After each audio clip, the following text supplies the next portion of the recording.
Olá, meninas e meninos.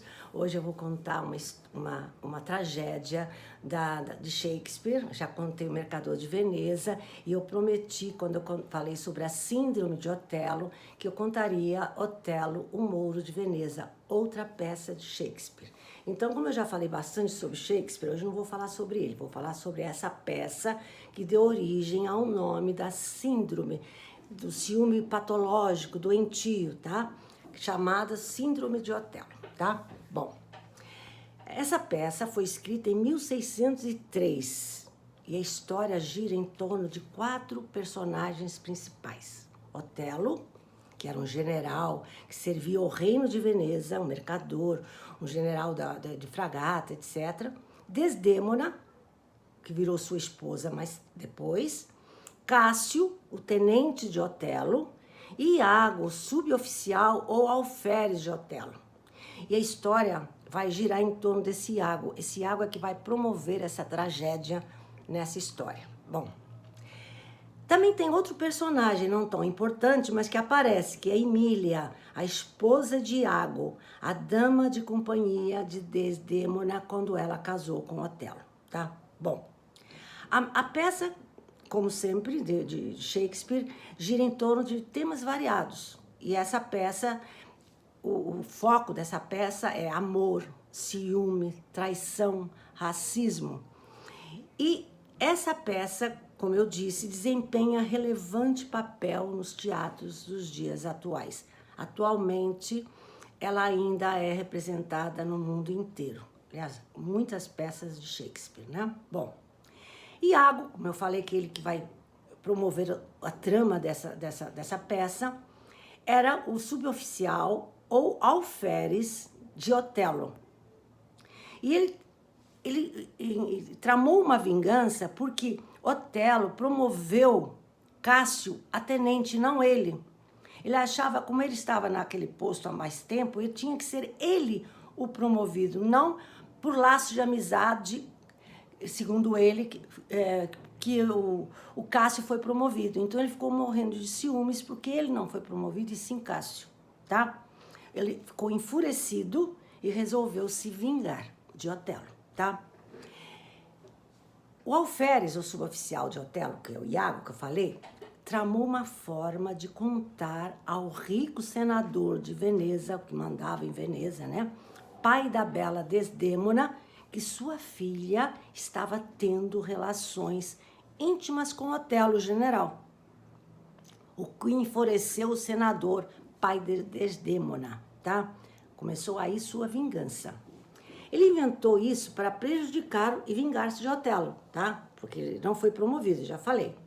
Cássio, ao cargo de tenente, já falei. Ele estava, por isso, com raiva, com ódio, ofendido, pois contava com essa promoção por ter o segundo posto, o que na sua visão seria ele o que teria que ser promovido e não aceitava que Cássio ganhasse esse cargo de tenente pelos laços de amizade que tinha com Otelo. Então, por isso, resolveu vingar-se de Otelo. Bom, o pai da Desdêmona era Brabâncio, tá? Ele ficou indignado quando soube dessa fofoca, né, do Iago, e ainda soube, depois disso, que sua filha fugira para se casar com Mouro. Ele sonhava e desejava que Desdêmona casasse com um senador, como ele, ou um cargo semelhante, não com Mouro, o mercador. Então, foi à procura de Otelo, o pai da Desdêmona, para matá-lo. Só que no momento que iriam se encontrar, chegou comunicado para os dois urgente do Duque de Veneza para comparecerem a uma reunião urgente no Senado, lá em Veneza. Então eles deixaram de se encontrar e foram correndo para essa reunião urgente do Duque de Veneza. Durante a reunião, depois que resolveram os assuntos, Brabâncio, o pai da Desdêmona, apesar de não ter provas, só apenas as palavras de Iago, acusou o Mouro, Otelo, de ter induzido Desdêmona a casar-se com ele por meio de bruxarias. Otelo era general de Veneza, já falei, e gozava de grande estima e confiança do Estado, do Duque de Veneza. por ser leal, ter atitudes nobres e ser muito honesto. Então, em sua defesa, declarou que seu amor por Desdémona era enorme e como o pai não iria permitir seu casamento, casaram a si mesmo, tá? Devido à sua defesa e defendeu que ele amava, etc, etc, eles fizeram uma defesa na frente do Duque de Veneza e por isso foi inocentado. Além de ser inocentado, ainda foi escolhido para conduzir um exército contra uma esquadra turca em Chipre, na ilha de Chipre. E embarcou para a ilha de Chipre.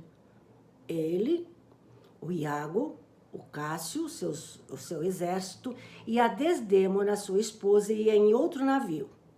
Mas uma grande tempestade separou as embarcações e Desdémona chegou primeiro na ilha.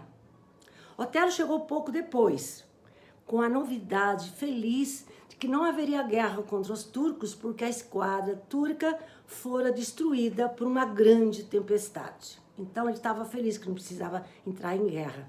Só que ele não sabia que na ilha de Chipre enfrentaria um inimigo mais fatal do que os turcos, tá? Como eu falei, Iago e Cássio também estavam na ilha. E Iago não desistia de sua vingança, começando então a semear a discórdia entre o casal. Concebeu um terrível plano de vingança que tinha como objetivo arruinar Otelo e Cássio, tá? E sua arma nessa vingança seria implantar em Otelo o ciúme, pois Iago sabia que de todos os tormentos humanos, aquele que aflige mais a alma é o ciúme, porque é um sentimento incontrolável, tá? Cássio, aquele que foi promovido, né, possuía a confiança de Otelo, tá? E era belo, tá? Então, o Iago se aproveitou, né, da beleza de Cássio, da sua eloquência, e começou a colocar na cabeça de Otelo que ele agradava todas as mulheres, que nenhuma mulher conseguia ficar imune ao charme de Cássio, tá? Então, o que ele começou a colocar, né? Começou a colocar isso na cabeça do Otelo. Certo dia, Iago induziu Cássio a se embriagar. Ele que era o responsável por manter a ordem e a paz na ilha de Chipre. O Iago chamou e toma bebida, e ele, na alegria de estar ali, né, acabou ficando embriagado. E ainda Iago fez com que ele se envolvesse numa briga durante a festa que estava acontecendo com os habitantes da ilha. Quando o Otelo soube da embriaguez e da briga de Cássio, ele que tinha que manter a ordem na ilha, Otelo imediatamente o destituiu do cargo de tenente. Primeira parte da vingança, mas ainda Iago ainda não se conformou só com a destituição do seu cargo. E continuando com o seu plano, Iago, fingindo-se de amigo de Cássio e de estar pesaroso com sua demissão, o incentivou a procurar Desdémona, a esposa de Otelo, para interceder por ele com Otelo. Então começaram a conversar muito e Iago começou a colocar na cabeça de Otelo que os dois estavam conversando demais para olhar, para prestar atenção, porque Cássio, nenhuma mulher resistia ao charme de Cássio, tá? E que, então, o Otelo começou a presenciar essas conversas dos dois. E o ciúme começou a ficar incontrolável dentro da cabeça dele, tá? De Otelo. Bom, o Otelo começou a ficar de olho e também escutou uma conversa dos dois. Essa conversa, ele falava, o Cássio, de uma namorada, de uma amante que ele tinha, né? E estava na ilha de Chipre. E Só que ele escutou parte da conversa e como ele estava já com a cabeça, com o coração já enciumado, achou que estavam falando deles. Porque ele falava do amor que tinha por essa mulher. Então ele já achou que estava falando da esposa, tá? Aí, ainda por cima, né, viveu enciumado, ainda por cima Iago continuou com a sua vingança.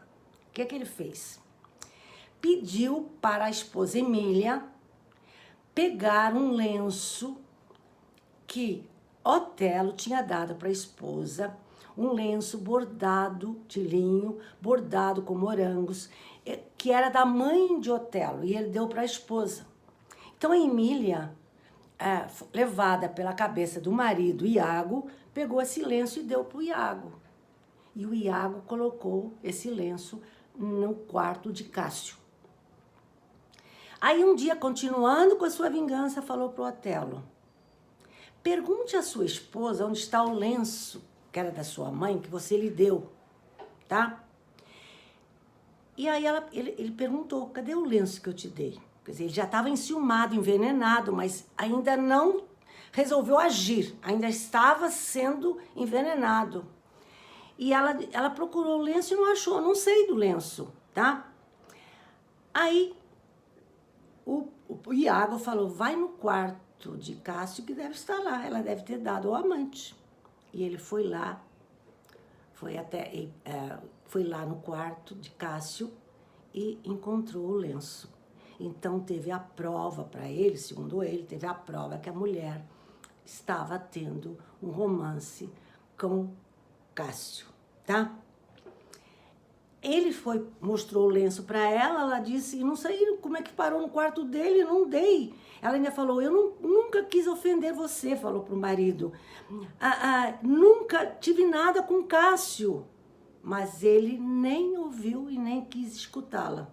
O ciúme doentio era tão grande, foi implantado tão forte no seu coração, que ele pegou numa faca, ele foi lá no quarto dela e a esganou, tá? Ele colocou as mãos no seu pescoço e a esganou. E em seguida, com uma faca, se matou e o corpo ficou em cima do dela, tá? Bom, aí Desdémona, todo mundo sabe, se me fora fiel, mas a Emília resolve falar que tudo foi trama do Iago, tá? O Iago foi capturado e foi condenado, porque ele foi o que promoveu toda essa tragédia. Mas Otelo, apunhalado, estava lá morto sobre a esposa.